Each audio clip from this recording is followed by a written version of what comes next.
Hello everyone, if you're trying to shut down your laptop but it won't shut down, it's stuck on this shutting down screen, then you have come to the right place because in this video I'm going to show you how easy it is to shut down your laptop when it's stuck on this shutting down screen easily. So first off, what you're going to do is you're going to open up your start menu and you're going to write here power plan, and then you're going to click on to choose a power plan. After that, what you're going to do is you're going to click on to choose what the power buttons do here, and then you're going to click on to change settings that are currently unavailable.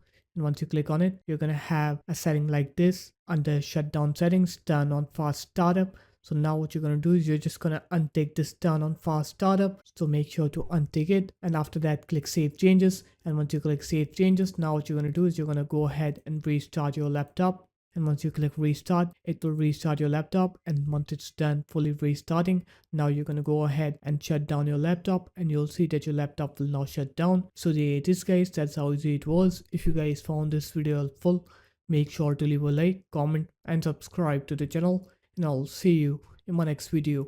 Peace.